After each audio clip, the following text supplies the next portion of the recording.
दोस्तों नमस्कार, जय माता दी। आप सभी का स्टडी विद अजय पर स्वागत है।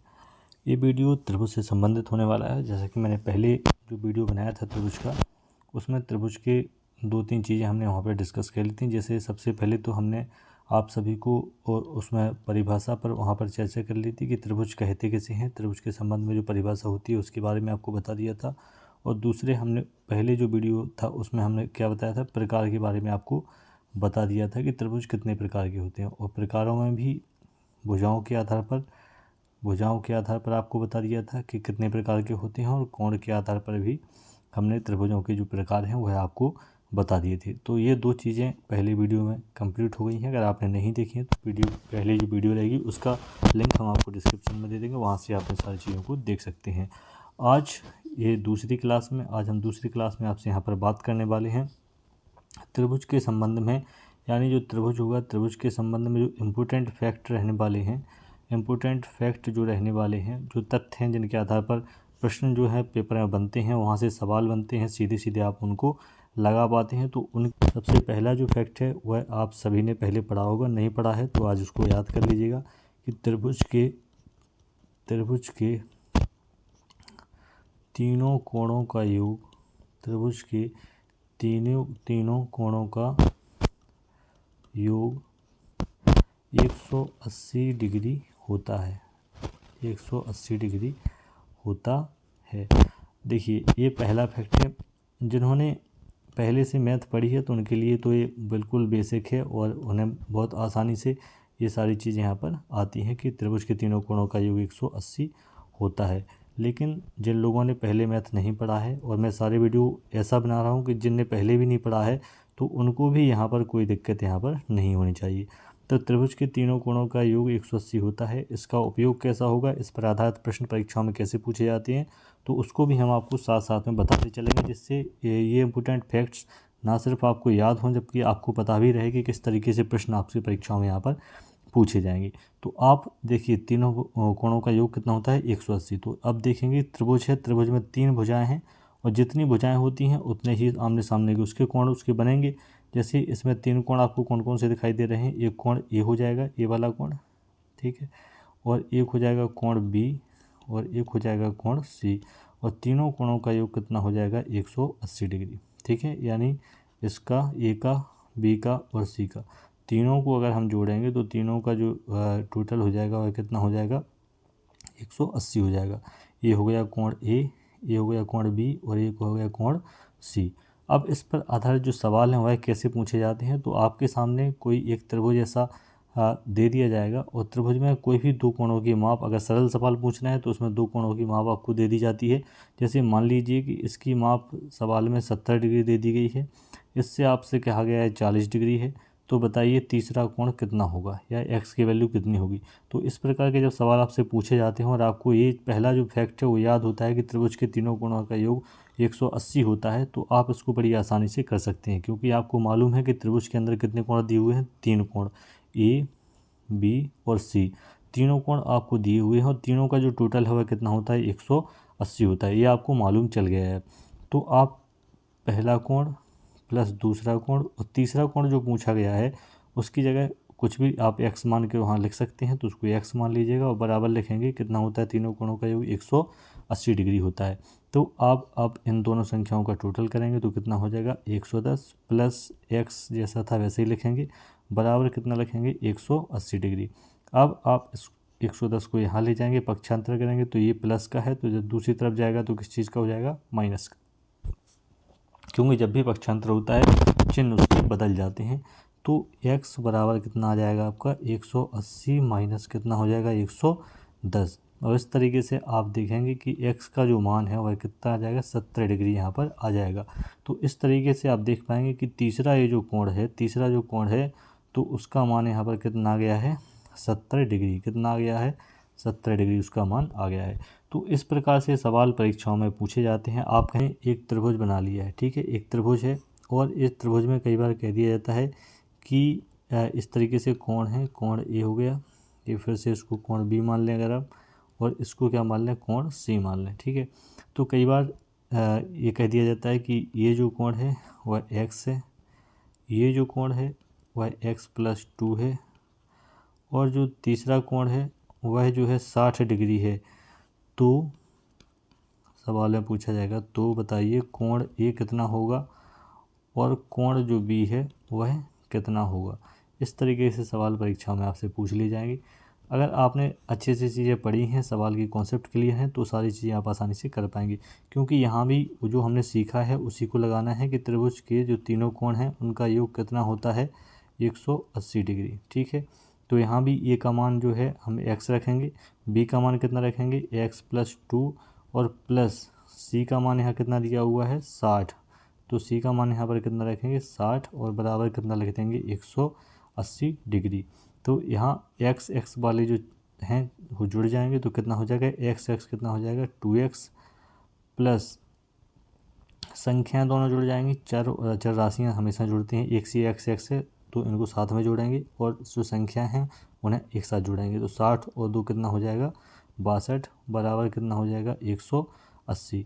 तो अब आप देखेंगे हमें x का वैल्यू यहाँ से निकालना है, तो बाकी जो 62 है इनको दूसरी साइड ले जाएंगे, तो प्लस से किस में हो जाएंगे माइनस में, तो 2x बराबर कितना हो जाएगा 180 माइनस कितना हो जाएगा 62 और 2x बराबर कितना आ जाएगा यहाँ से 62 इसको माइनस कर देंगे तो आ जाएगा आपका 118। ठीक है, अब x बराबर ये 2 में है गुणा, तो इस साइड जाएगा तो गुणा किस में बदल जाएगा भाग में, गुणा किस में हो जाएगा भाग में, तो 2 से अब इसको काट देंगे, 2 पंचे 10 2 नम 18।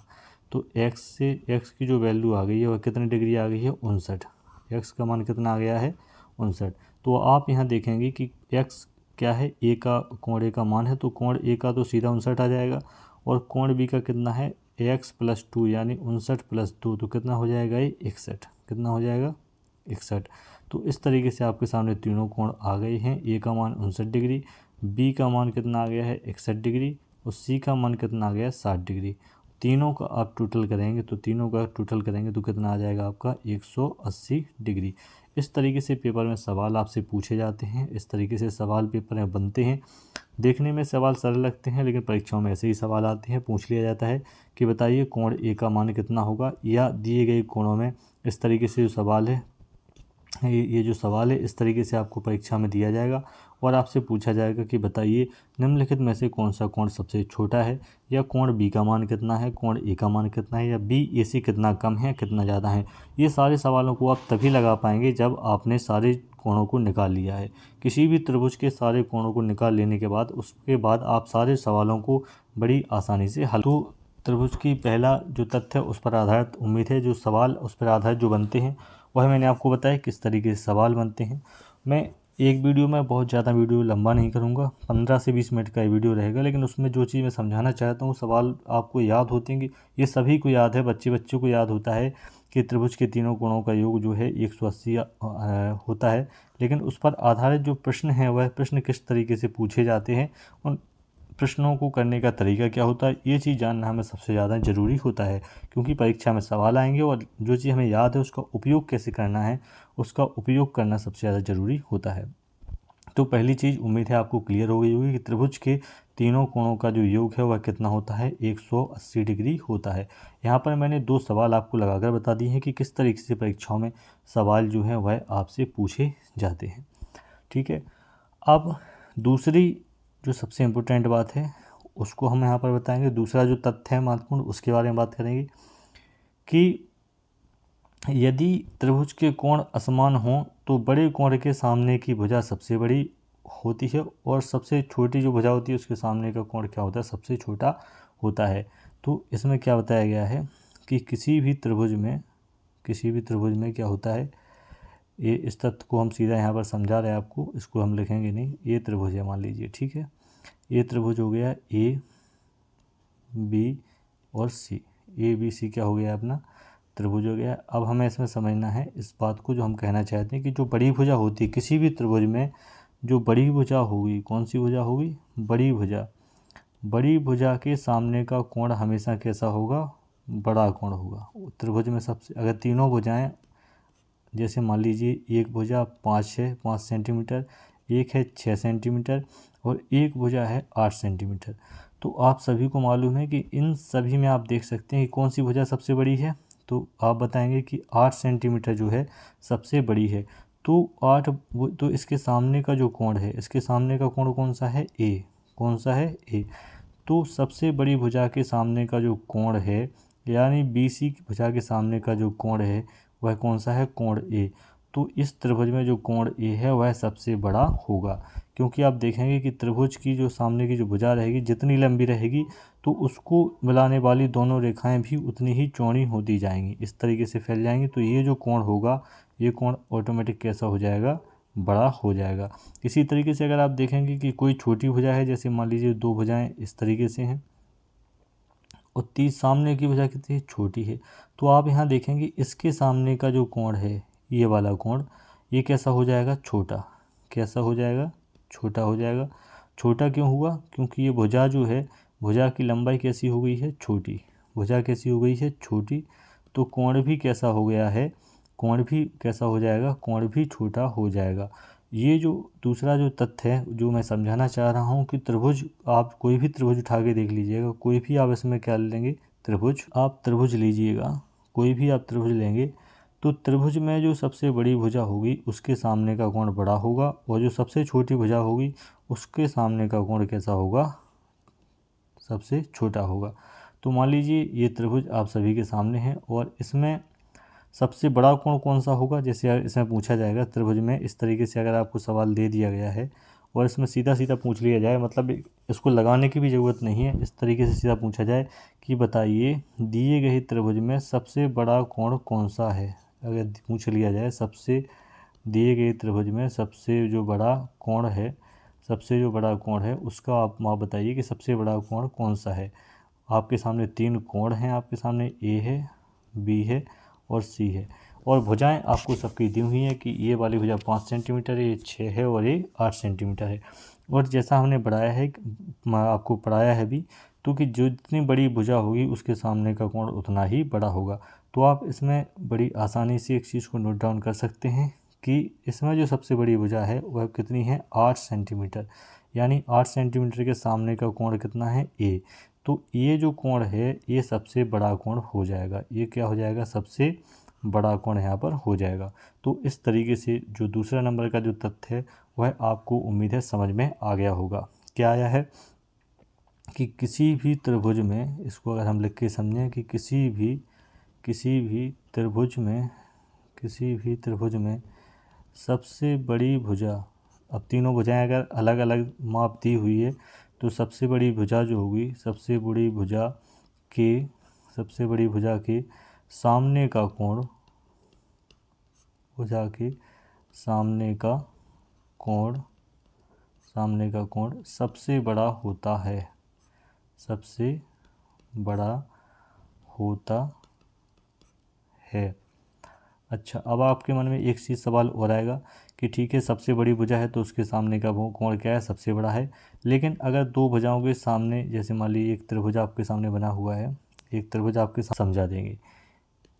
इस प्रमेय पर आधारित जो प्रश्न है, जो दूसरी प्रमेय हमने आपको, जो दूसरा तथ्य मैंने आपको समझाया, उस पर आधारित सवाल किस तरीके से परीक्षा में पूछे जाते हैं उसको हम भी आपको एक छोटा सा 1-2 सवाल आपको समझा देते हैं, जिससे आप सवाल को समझ सकें कि किस तरीके से परीक्षाओं में जो है प्रश्न आपसे यहाँ पर पूछे जाते हैं। ठीक है, तो आपके सामने इस तरीके के प्रश्न रहेगा, और एक भुजा 10 सेंटीमीटर, दूसरी भुजा 10 सेंटीमीटर दे दी, और तीसरा जो कोण है वह मान लीजिए तीसरा एक कोण आपके सामने दे दिया कि इसकी माप जो है वह है 80 डिग्री। ठीक है, ऐसा सवाल है कि कोण ए बराबर यदि 80 डिग्री है, कोण ए बराबर 80 डिग्री है, ए बी 10 सेंटीमीटर है, ए बी कितना है? 10 सेंटीमीटर है, और ए सी की माप भी कितनी है? ए और सी की माप भी कितनी है? 10 सेंटीमीटर है। यानी एक कोण दे दिया है सवाल में, सवाल में क्या किया है? एक आपको कोण दिया हुआ है, एक कोण दिया हुआ है, और 2 क्या दी हुई है आपको? भुजा की लंबाई दी हुई है। ठीक है, तो आपको कोण पूछा गया है और आपसे पूछा जाएगा कि बताइए कोण बी का मान पूछ सकते हैं आपसे कि कोण बी कितना होगा, या पूछ सकते हैं कोण सी कितना होगा। तो अब आप देखेंगे कि आपने जो प्रमेय पढ़ी है वह कितने काम की आपके लिए रहने वाली है। आपने पढ़ा है कि किसी भी जो भुजा है, बड़ी भुजा के सामने का कोण बड़ा होता है, और अगर दो भुजाएं बराबर हैं तो उनके सामने के कोण भी कैसे होंगे, बराबर होंगे, क्योंकि बराबर भुजाओं के सामने के कोण भी बराबर। अब ये 10 सेंटीमीटर है तो इसके सामने का कोण कौन सा हो गया है, सी। इसके सामने का कोण कौन सा है, सी। और ये 10 है, इसके सामने का कोण कौन सा है, ये है बी। ये कौन सा है, बी।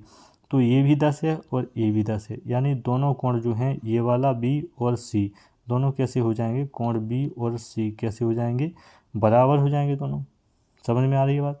और एक कोण आपको दिया हुआ है कितना, 80 डिग्री। कितना दिया हुआ है, 80 डिग्री। और आपको जो मैंने पहली प्रमेय बताई थी कि त्रिभुज के तीनों कोणों का जो योग है वह कितना होता है, 180 डिग्री होता है। तो कोण ए, कोण बी और कोण सी का अगर टोटल करेंगे तो कितना आएगा, 180 डिग्री। अब आपको ए का मान यहाँ पहले से पता है कि ए का मान कितना है, 80 डिग्री है, तो आप ए की जगह 80 आसानी से लिख सकते हैं। बी और सी का मान आपको नहीं पता है, लेकिन ये पता है कि बी और सी आपस में कैसे हैं, बराबर हैं। तो अगर आप बी को x मान लेंगे तो सी भी कितना हो जाएगा, x डिग्री हो जाएगा, यानी दोनों बराबर बराबर रहेंगे। तो अगर हम b को x मान लें तो सी भी कितना हो जाएगा, x हो जाएगा, बराबर कितना हो जाएगा, 180 डिग्री।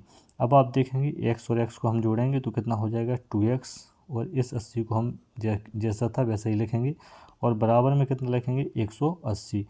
अब हम सवाल को आगे हल करेंगे। अब हम सवाल में 2x को इसको हटा देते हैं, 2x को साइड एक तरफ रखेंगे और जो 80 है उसको दूसरी तरफ ले जाएंगे तो ये माइनस में हो जाएगा, और कितना हो जाएगा, 180 माइनस कितना हो जाएगा, 80।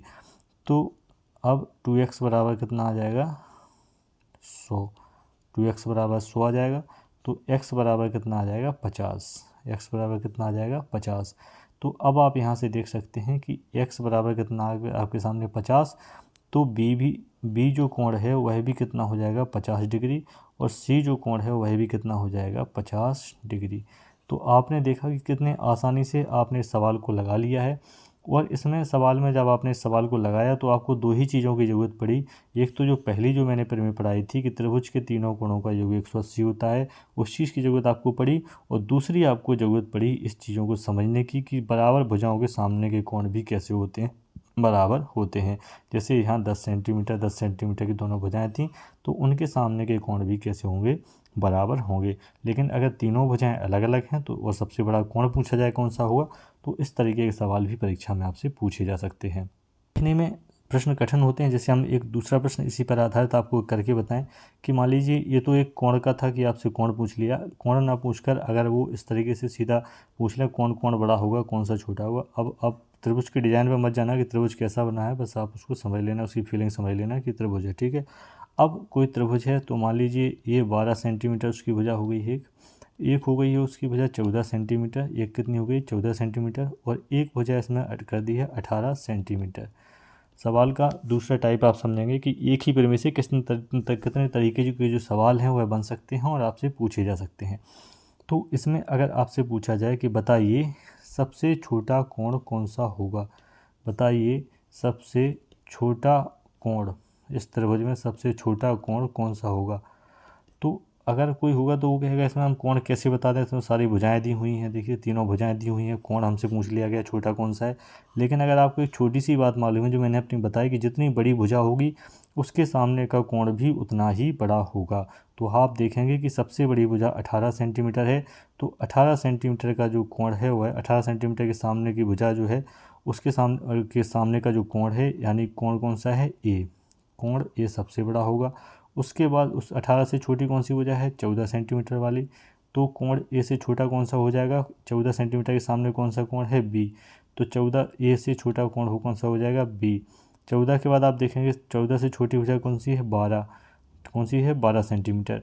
12 सेंटीमीटर के सामने आप देखेंगे तो कौन सा कोण है, सी, कौन सा कोण है, सी। तो इस तरीके से देखेंगे सबसे छोटा कोण सी है। तो तीनों कोणों का क्रम आप इस तरीके से लगा सकते हैं। तो आप बता सकते हैं कि सबसे जो बड़ा कोण है, अब आप इस तरीके से जब आप एक क्रम में सारी चीज़ों को लगा लेंगे तो आप बता पाएंगे कि सबसे जो बड़ा कोण है वह कौन सा है, ए है, उससे छोटा कोण कौन सा है, बी है, और सबसे छोटा कोण कौन सा है, सी है। और तो अब इस तरीके से जब प्रश्न आएगा तो उसको आप बड़ी साथ देखते ही साथ इस चीज़ को आप आंसर लगा सकते हैं कि कोण सी जो है वह सबसे छोटा कोण यहाँ पर होगा। और इसको यहाँ लिखने की भी ज़रूरत आपको परीक्षा में नहीं पड़ेगी, आपको लिखना नहीं है, आप सीधा प्रश्न देख के ही उत्तर बता देंगे कि इसका उत्तर क्या होगा। इसी तरीके से अगर कोई भी प्रश्न मैं आपसे पूछूं कि बताइए ये क्वेश्चन है, एक ABC एक त्रिभुज है, एक भुजा यहाँ 5 सेंटीमीटर है, एक भुजा 8 सेंटीमीटर है और एक भुजा 3 सेंटीमीटर है, तो बताइए इसमें सेंटीमीटर में है सब।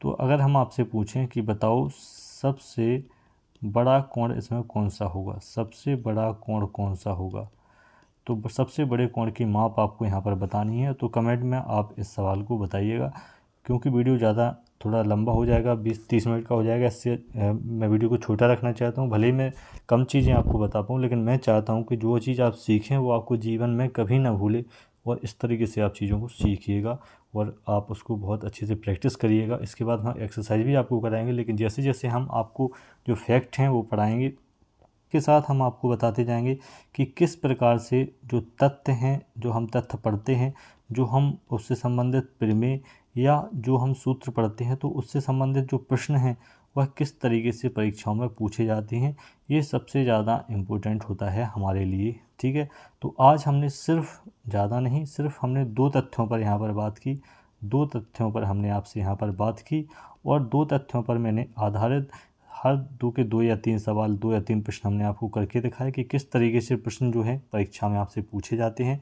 और ये सबसे ज़्यादा ज़रूरी होता है हमें समझना, क्योंकि हमें थ्योरी याद होती है लेकिन उसका हम उपयोग नहीं कर पाते, तो वो हमारे किसी काम की नहीं रह जाती है। तो उम्मीद है कि ये जो 2 चीज़ें हैं ये चीज़ें आपको समझ में आई होंगी।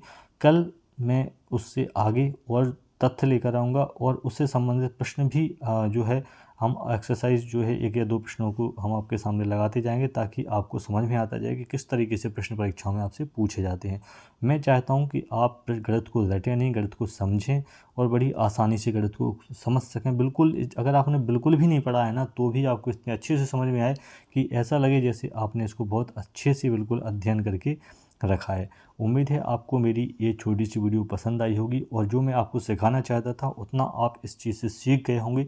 मुझे कोई इस चीज़ की परवाह नहीं है कि आपको आप वीडियो को लाइक करेंगे या सब्सक्राइब करेंगे, ये बाद की बात है, ये आपके मन की बात है। अगर आपको अच्छा लगता है तो करिएगा, और अगर आपको लगता है कि हमें नहीं सब्सक्राइब करना है, हमें ये वीडियो इससे कोई फ़ायदा नहीं हुआ, तो आप बिल्कुल मत करिएगा।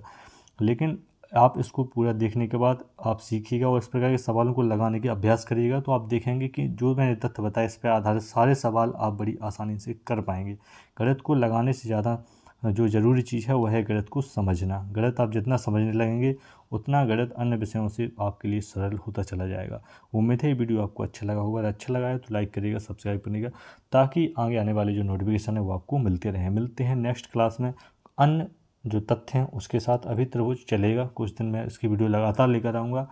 तो अगर आप देख रहे हैं तो आप कंटिन्यू बने रहिएगा चैनल पे हमारे, और आप अपडेट पूरे त्रिभुज को मैं इसी तरीके से पढ़ाऊँगा, कोई जल्दबाजी नहीं है, मैं बिल्कुल ऐसा पढ़ाऊँगा कि सारी चीज़ें आपकी क्लियर हो जाएंगी। मिलते हैं नेक्स्ट वीडियो में। नमस्कार, जय माता दी।